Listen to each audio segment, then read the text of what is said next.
Jessica flipped her hair, smirking as she leaned against the kitchen counter, her manicured fingers tapping idly against her phone. The diamond bracelet on her wrist, one I had given her for our 10th anniversary, glimmered under the warm lighting of our home. She looked radiant, confident, and utterly pleased with herself. "I found someone better," she said, her voice laced with amusement, as though she were delivering a joke only she found funny. I met her gaze, keeping my face unreadable. Years of marriage had taught me that reacting emotionally would only give her more satisfaction. Instead, I simply smiled, a slow, knowing grin that made her brow furrow ever so slightly. "Good luck with that," I said evenly, then took a sip of my coffee as if she had just informed me of a change in dinner plans rather than the end of our marriage. Her smirk widened. "Oh, I will. Daniel is, well, he's everything you're not." She paused for dramatic effect, expecting me to ask who Daniel was. I didn't take the bait. My silence unnerved her, but she pushed on.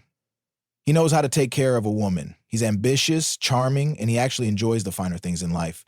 I nodded thoughtfully. "Sounds like a catch." Jessica hesitated for a fraction of a second, just long enough for me to notice she was expecting outrage. Perhaps a bitter argument, maybe even desperate pleading. Instead, she was met with cool indifference, and it was throwing her off. She recovered quickly, flipping her phone around to show me a picture.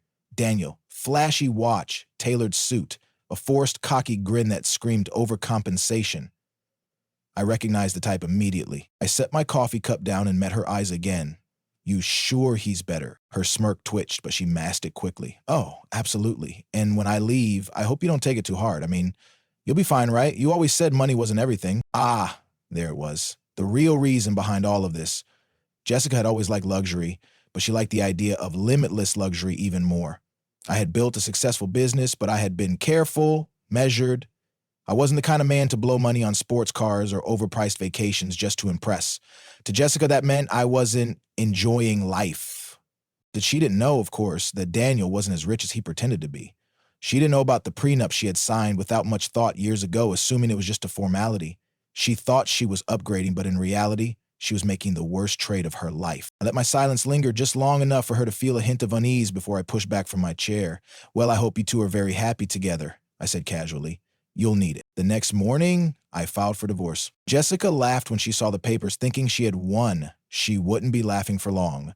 Jessica left with her head held high, convinced she had won. She believed she had made the perfect move, leaving behind a stable but boring life for a future filled with luxury and excitement. She walked out of our home that morning as if she were stepping onto the red carpet, oblivious to the fact that she was marching straight toward her downfall. She didn't notice the subtle smirk I gave her as I watched her go. She didn't see the way my fingers tapped lightly against my phone, sending a message to my lawyer to put everything in motion. She had no idea that her little victory lap was about to come to a crashing halt. I wasted no time. That same afternoon, I met with my attorney, a man I had carefully chosen years ago, not out of paranoia, but out of preparation. I had known deep down that Jessica was the type of woman who would trade love for a better deal the moment one presented itself. And so, I had protected myself. She had signed a prenuptial agreement before we got married. At the time, she had laughed it off, calling it a pointless piece of paper. "We're in love, Andrew," she had said, rolling her eyes. "Do you really think we'll ever need something like this?" I had smiled and told her it was just a precaution, a formality. She hadn't even read it. She had been too focused on the wedding dress, the honeymoon destination, and how much of my money she could spend without making it seem obvious. She had assumed, like so many others, that our love story was bulletproof. Now, that very document was going to ensure that when she left with nothing. Jessica had always been under the impression that my wealth was her wealth. She had enjoyed the luxurious vacations, the fine dining, the designer clothes, all under the assumption that no matter what, she would always have access to the lifestyle she had grown accustomed to. But she never truly understood money. She saw the spending, not the strategy. She saw the results, not the work that went into maintaining them. And that was her biggest mistake. When I handed her the divorce papers, she had smirked at first, twirling the pen between her fingers like she was signing an autograph. She didn't bother reading the fine print. But the moment she realized what she had signed away years ago, that smirk vanished. Her lips parted slightly, her eyes scanning the document again and again as if trying to will the words into changing. Wait, she said, her voice quieter than before. This says, I don't get anything. I leaned back in my chair, my expression calm. That's correct. She blinked, looking up at me with genuine confusion. But we've been married for 10 years. I was your wife. You deserve exactly what you agreed to, I interrupted smoothly. And what you agreed to was that in the event of a divorce, you walk away with whatever you brought in. She swallowed, a flicker of panic appearing in her eyes. But you gave me things. Jewelry, clothes, all purchased under my name, I said. Nothing in your name, no shared accounts, no joint properties, just a lot of things you enjoyed while we were together, but nothing you actually own. Her face paled as the reality of the situation began to sink in. She had left me thinking she was trading up, only to realize she had jumped off a cliff without a parachute. But Daniel will take care of me, she muttered, as if convincing herself. I smiled. Are you sure about that? I already knew the answer. Daniel was the kind of man who thrived on the illusion of wealth. He flaunted expensive cars, wore tailored suits, and dined at the most lavish restaurants, but it was all smoke and mirrors. He wasn't a self-made man. He was a man drowning in credit, spending money he didn't have to keep up the facade. Jessica thought she had found a man who could give her more than I ever could. What she didn't realize was that she had left the man who had real, sustainable wealth for someone who was one bad investment away from financial ruin. But I wasn't going to tell her that. No, I wanted her to find out on her own. So I simply shrugged and said, I hope he makes you very happy. Jessica's lips pressed together, but she forced a smile, standing up with as much dignity as she could muster. He will, she said, lifting her chin. He's different from you. I nodded. I'm counting on it. And with that, I watched her walk away once more, this time not with confidence, but with uncertainty. She had made her choice. Now all I had to do was wait. Jessica settled into her new life quickly, or at least she thought she did. In the beginning, everything seemed perfect. Daniel spoiled her with lavish dinners, spontaneous shopping trips, and expensive weekend getaways. She posted pictures of their glamorous outings on social media, making sure to highlight the private suites, the champagne, and the designer bags he gifted her. To anyone looking in from the outside, it appeared that she had made the right decision, that she had truly upgraded. But what Jessica didn't know, or rather refused to acknowledge, was that Daniel's wealth wasn't what it seemed. Unlike me, who had built my fortune through patience, strategy, and careful investments, Daniel lived a life of excess built on shaky ground. His lifestyle wasn't backed by stable assets or smart financial decisions. It was fueled by credit, borrowed money, and the fleeting illusion of prosperity. At first, she ignored the little signs. When he hesitated before handing his card to the waiter, she convinced herself that he was just distracted. When she noticed that the luxury car he always drove was leased instead of owned, she brushed it off as smart financial planning. When he told her that they had to postpone their trip to Europe because things were a little tight this month, she chalked it up to a temporary setback. But then the red flags became harder to ignore. One evening, they were at a high-end restaurant, one of those places where the price of a single dish could cover an average person's rent. Jessica had dressed in one of her finest gowns, a silky designer dress that Daniel had bought her during one of their extravagant shopping sprees. They ordered the most expensive items on the menu, as they always did, but when the bill arrived, Jessica noticed something. Daniel's hand lingered just a little too long on his wallet. She watched as his jaw tightened, his eyes scanning the total, and for the first time, she saw something unfamiliar in his expression. It wasn't the confidence he always carried, the effortless charm he used to reel her in. No, this was something different. It was hesitation. Everything okay, she asked, keeping her voice light, though something in her chest tightened. Yeah, of course, Daniel said quickly, forcing a smile. He pulled out a credit card, handed it to the waiter, and leaned back in his chair, as if nothing was wrong. But Jessica wasn't stupid. She had spent years surrounded by wealth. Even if it wasn't her own, she knew what real financial power looked like. And this wasn't it. Real wealth didn't hesitate. Real wealth didn't flinch when the bill arrived. And then just a few weeks later, the truth hit her like a brick wall. She had just returned to Daniel's penthouse, a place she had come to love for its sleek modern decor, the breathtaking view of the city's skyline, and the sheer luxury it exuded. But that night, the atmosphere was different. When she stepped inside, she noticed something strange. There were envelopes scattered across the kitchen counter, stacks of them.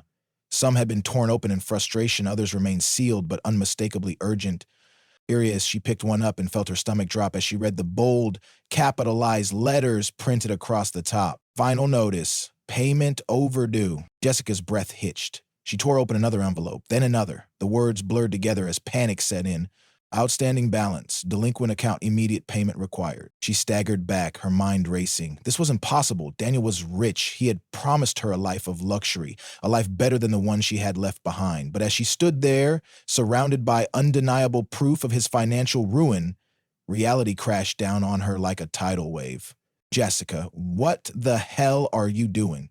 Daniel's voice was sharp, filled with irritation rather than guilt, as he strode into the kitchen and snatched the envelope from her hands. She turned to face him, her expression a mix of confusion and growing fury. "What is this?" she demanded, holding up another bill. "Why are you getting final notices? Are you in debt?" Daniel ran a hand through his perfectly styled hair, exhaling sharply. "It's nothing," he muttered. "Just some temporary cash flow issues. Nothing to worry about. Nothing to worry about." Jessica's voice rose. "Daniel, these aren't minor bills. This is serious. Are you broke?" His jaw clenched. For the first time since she had met him, he didn't have a smooth, charming answer ready.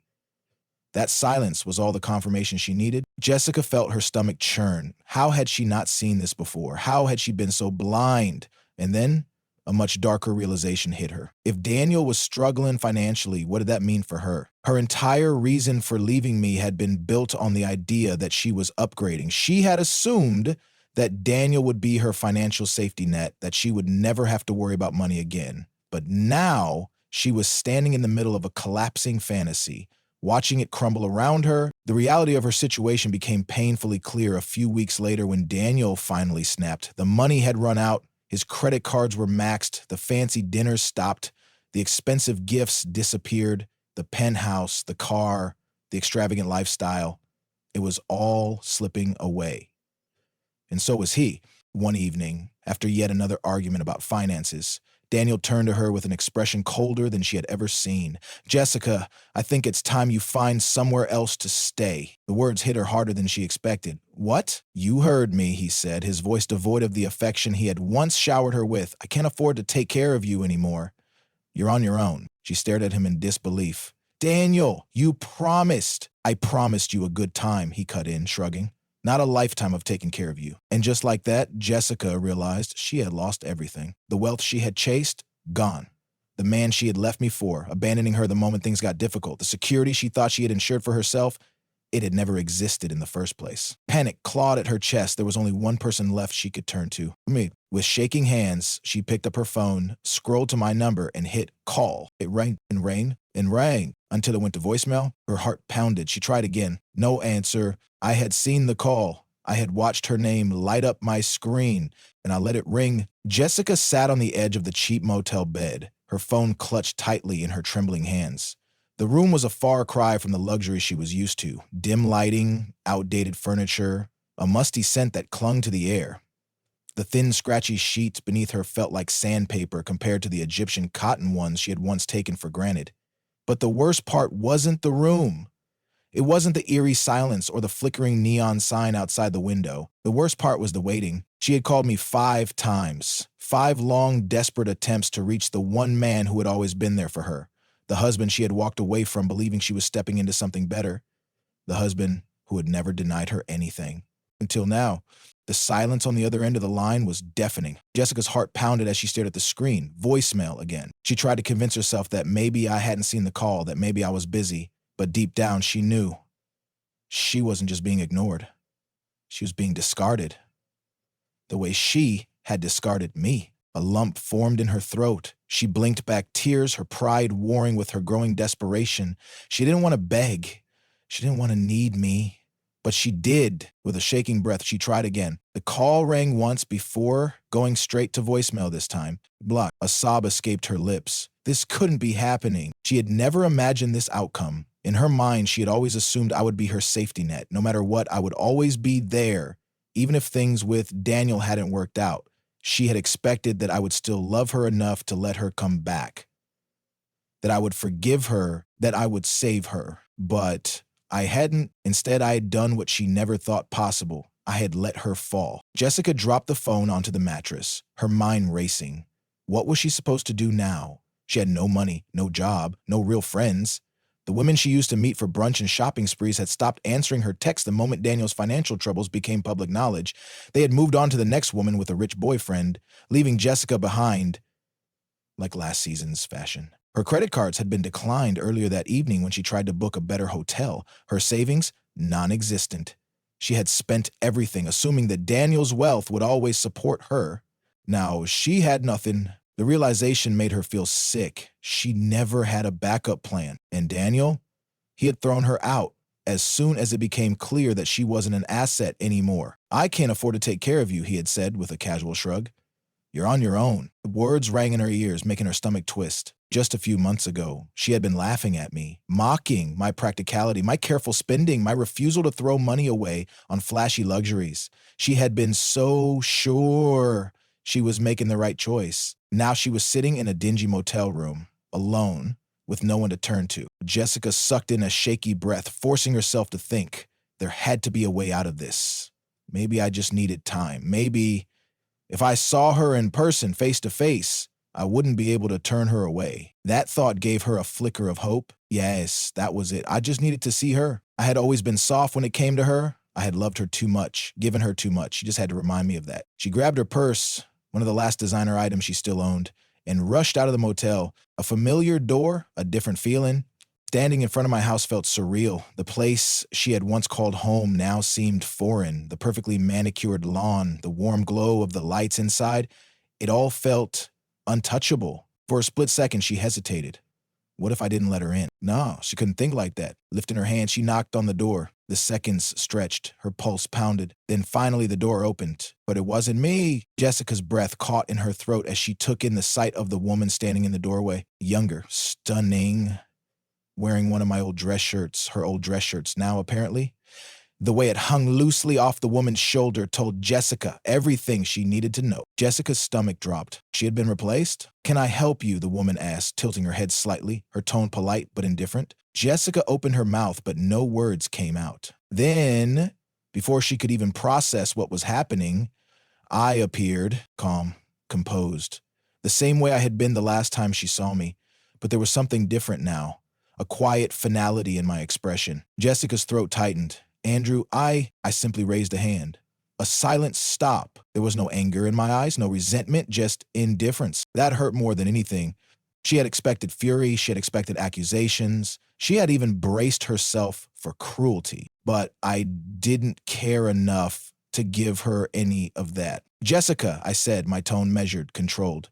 "You don't belong here anymore." Her breath hitched. "Please, just let me talk to you. Just 5 minutes." I didn't move. Why? Because, her voice cracked, I made a mistake. I exhaled slowly, as if considering her words. Then finally I gave her the truth. "No, Jessica, you made a choice." The words hit her harder than she expected. For the first time in her life, she realized what it really meant to burn a bridge. She had thought she could always come back, that the door would always be open. But as I stepped back and closed it in her face, she understood. Some doors never open again. Jessica stood frozen on the porch, staring at the door that had just been shut in her face. The finality of it was suffocating. The man she had once called her husband, the man she had thought would always be there, waiting, hoping for her return, had turned her away without hesitation.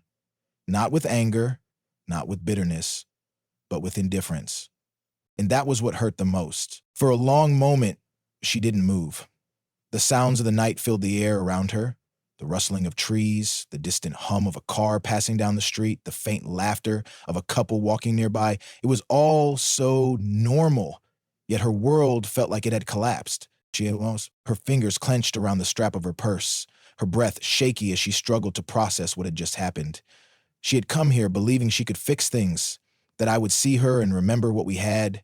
But I had moved on as if she had never mattered. And that woman, Jessica squeezed her eyes shut, trying to erase the image of the young, beautiful woman standing in the doorway.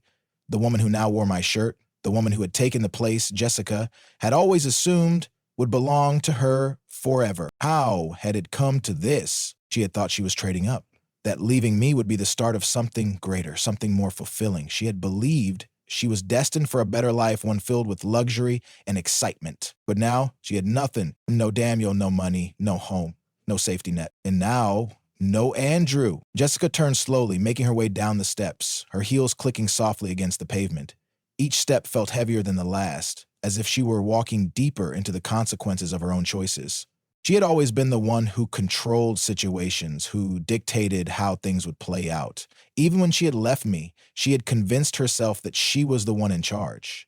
But now she realized with agonizing clarity, she had never been in control at all. The weight of consequences. As Jessica walked aimlessly down the street, her mind replayed every decision that had led her here. The moment she told me she had found someone better. The smug satisfaction she had felt when she packed her bags. The way she had laughed at the prenup thinking it was just a meaningless piece of paper. The confidence she had when she walked into Daniel's arms, believing she had won. How foolish she had been. She had wasted everything. She had given up stability, security, and love for the illusion of something greater. She had believed that wealth and status would define her happiness, but money wasn't power if it wasn't yours, and loyalty wasn't guaranteed if it was only bought. She had played the game, thinking she was the one setting the rules, but the game had played her. Nowhere left to turn? Jessica reached a small park and sat on a bench, rubbing her arms as a cool breeze sent a shiver down her spine. She pulled out her phone, staring at the black screen, her own reflection barely visible in the dim light. She had no more numbers to call, no one to save her. For the first time in her life, Jessica truly understood what it felt like to be alone. It wasn't just about being physically by herself. It was the knowledge that no one was coming for her. No safety net, no second chances, just silence. Her fingers hovered over my contact one last time, but she didn't press it because deep down she already knew I had moved on. And this time, she was the one left behind.